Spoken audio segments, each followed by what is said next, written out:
Well, hello there. Welcome back to another episode of Olivia's Corner. This week is a Get Ready With Me, where we're just going to kind of casually talk about some of the world building things I'm doing for my TV show. So first of all, we're going to talk about magic. Magic in the world. I feel like I'd be remiss if I didn't start back with like the D&D scare of the 80s, where people were sure that all magic was from the devil. My parents didn't let me watch Harry Potter for a long time, so I'm sure there are lots of people who still to this day believe that all magic comes from the devil. Whatever ambiguous form of the devil you might believe in. So, starting from that history and moving forward, there are fun magical places like the world of Harry Potter. There's a pre-established sort of magic system in the world of D&D, and then there's like a huge variety outside of that is like wonderful and confusing, and we're going to talk about all of those things. So part of this started because I don't love that in the world of D&D, a lot of magic doesn't seem to have much of a cost. Like, there's a limit to how much magic a player character can use in a day, or in a week, or so on, but there's not a huge, like, oh, if you do this dangerous magic, like, it costs... Okay, it's too noisy in here, please hold. Like, it's not that there's no cost to magic, it's that... I don't know, like, you have to go spend gold on things, but in an adventuring party you can earn gold easily, so it doesn't feel like a huge price to pay. So, some of this conversation is inspired by my distaste for not having a cost to magic. The other thing is that a coworker of mine recommended a YouTube person series that I watched one episode of, and the first episode on the main page was talking about the power escalation in shows, movies, such. So, for example, they were talking about in each like season of a TV show escalating what kind of challenges the main characters face, rather than escalating how powerful each of the things that they're facing are. So they gave the example of something that didn't work in The Legend of Korra. This is a spoiler alert if you're planning on watching the show and haven't yet. In the second season, Korra faces, like, basically talks about taking on the good spirit in the origins of, like, the spirit world, and then fighting the bad spirit, and in the end of that sort of segment or season, there is a, like, god battle, and it breaks immersion, because as viewers, we don't really understand why the power escalated how it did. Like, there were a pre-existing set of rules for what bending was possible, how bending could be used, and what kind of bending can and can't happen in the world, and that whole season kind of broke that. So, while Legend of Korra is wonderful and I still recommend it, it had some issues, as lots of things do. So, all that to say, I have been playing around with these ideas about what kind of magic is capable in a fantasy world that is not specifically D&D, where I'm going to be writing a TV series. I did some of this work ahead of time so that there's no million pauses that I have to edit out later. And ask myself some questions. Questions like, what can magic do? What can't magic do? How do people gain the ability to use magic? And why are some born with it and others not? How does that work? How do you grow in magical ability? How long does it take to learn magical abilities once you've discovered that you have the aptitude? What is the cost of magic? How are magic users viewed by the rest of the world? Are there places that you can specifically go to learn magic? Are there places that magic is prohibited? And things about magic creatures and magic in the wild. So, I'm sure that does not cover every single thing that I need to consider when working on a magic system, but it covers some of my good basics. So, heyo, it's your pal, Editing Olivia here. If you are a world builder and are looking at building a world, this might be a good place to pause before video, Olivia starts putting ideas in your head. So if you are wanting to brainstorm on your own and not be persuaded by my wonderful ideas, this is a good place to hit that pause button and come back later. Otherwise, carry on. Let's dive in. Okay, part number 1. Who can do magic? My answer was mostly those who are born with it. So I'm going to come up with some sort of lore around who is born with magic, how that works. I came up with a little bit of it. How common is it for people to have magic? I originally was thinking something like 1 in 100. I thought that might be a little too common, so we went to 1 in 300, probably closer to 1 in 500 by the time I get through some of this. So fairly rare. If you've got a kingdom with 10,000 people, 20 people in that kingdom have the aptitude for magic. That is also including, a whole range of ages, different kinds of magic that those people can do, people who will never learn it and hide it their whole lives, people who will be great at it, people who will have it and abuse it. All of the spectrum of the people who know it are in that small cluster of 20 out of 10,000. So, somewhat rare. I also thought that it'd be interesting if some people discover that they have the aptitude for magic in, crazy life situation, like falling off of a rooftop and you are afraid, or someone you love is about to die and somehow you reach out your hand and stop it from happening. And, that'd be a crazy way to discover that you have magic. I think that's interesting. How do you gain magical ability? Well, if you're not born with it, it'd probably be pretty difficult. Why are some people born with it and others not? I believe it has something to do with genetics. I'm still working this part out, so my rough idea is that a long time ago there was some sort of war, and there was one major city who was sort of toppling every other littler city in the area, and one small city pleaded with the deity of the world. If you've watched my other lore building stuff, you'll know that the singular deity of the world is the deity that is chaos and balance and all of that stuff. Pleaded with that deity and asked, please help us stop these people who are destroying the balance and order of the world. And the deity said, well, you're gonna need a lot of help, so here, you all can do magic. And so this one city of people stopped those people from coming in, and I'm sure for a while there was balance, but it doesn't take long for people who have power to, at least some of them, to seek out ways to exploit their power in some way. So I imagine it didn't stay great for very long. Still, the descendants of those people have varying degrees of magical ability. I kind of wanted to go similar to in Avatar: The Last Airbender.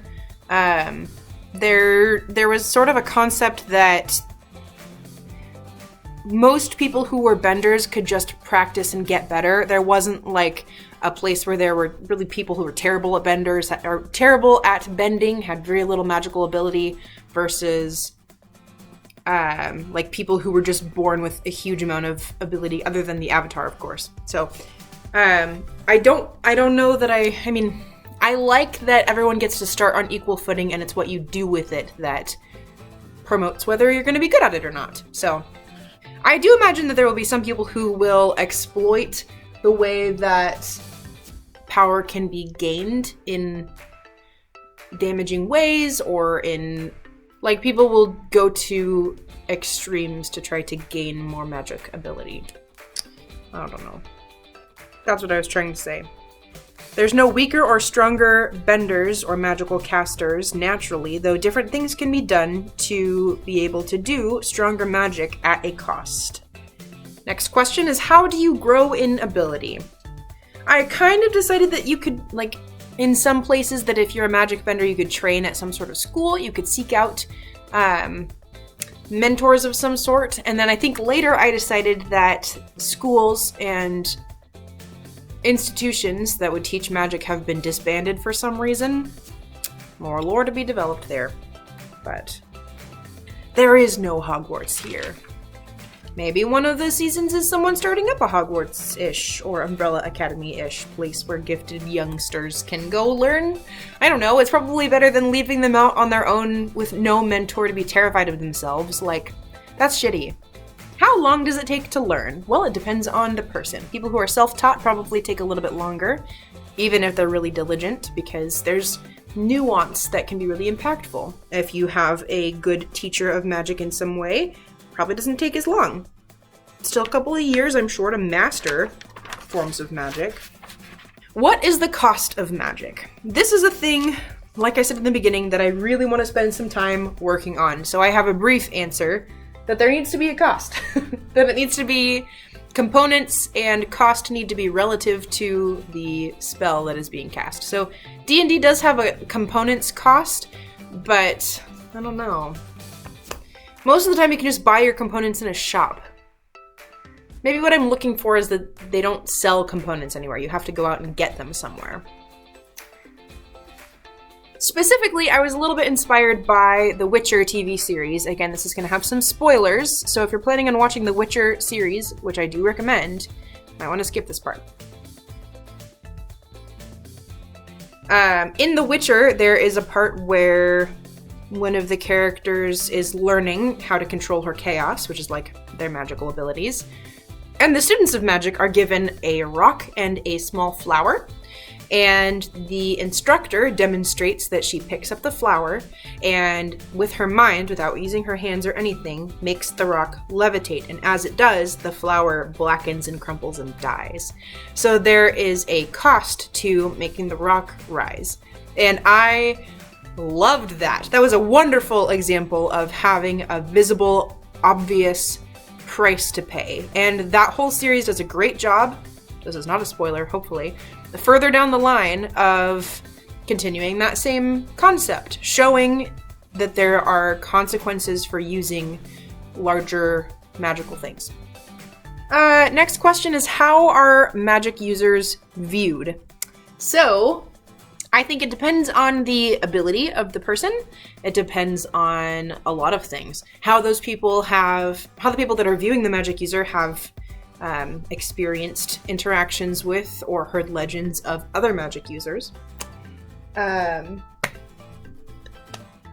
think most people view those that have magic with some level of fear and awe, and to some degree they've pre-decided whether they think they're dangerous or not, and to another degree, mostly it's just varied a lot. There's no one clear way that most people see magic users.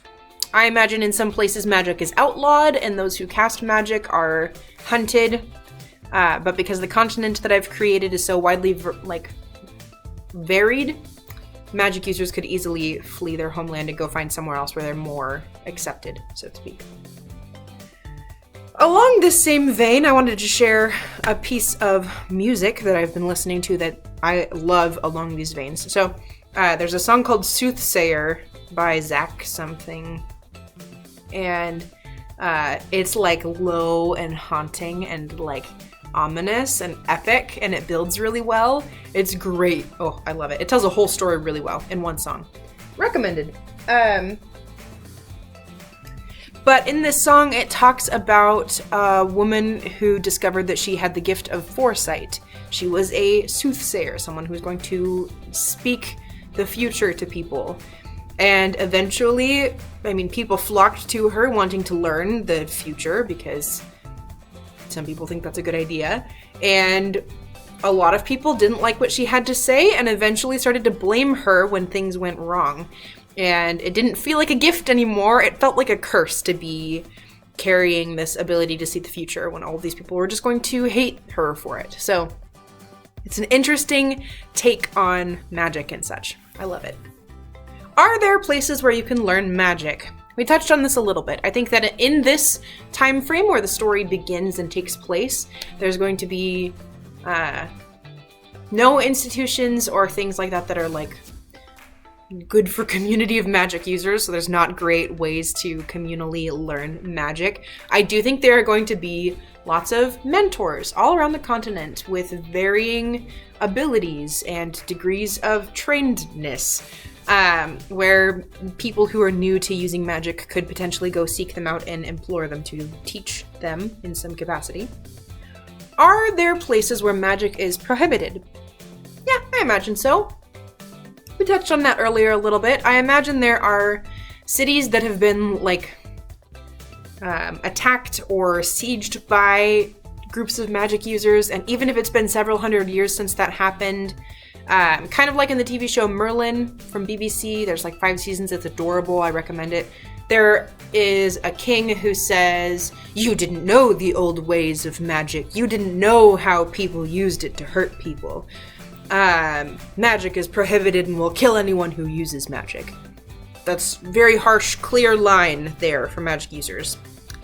I'm not saying fair, just clear. So there are probably places like that where an old grudge against those who have hurt them in the past carries on this tradition of hating those who have this unpredictable magical ability.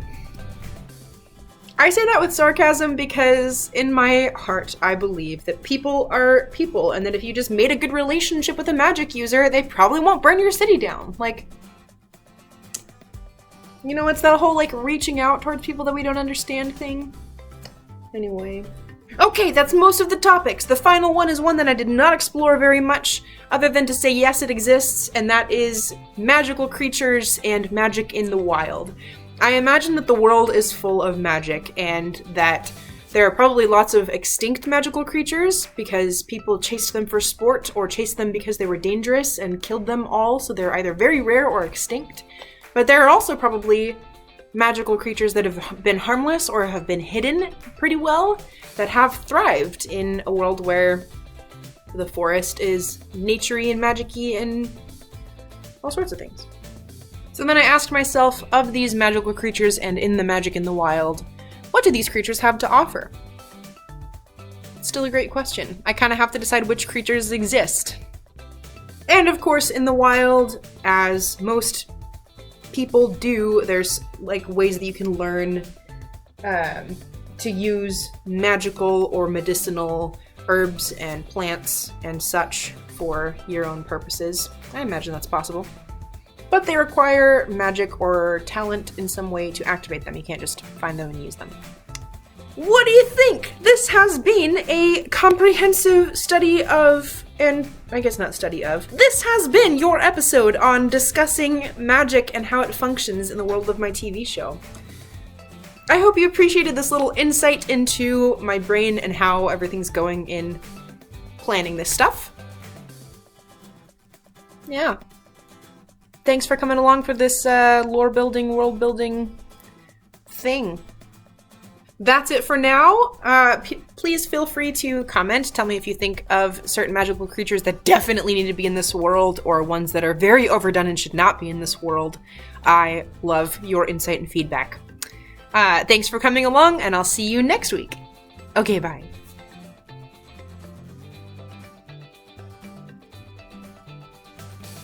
Nope, that was wrong. You know, largely attacked by magic users, even if it's been... Excuse me. Though I do imagine that there will be some people who will use... Excuse me.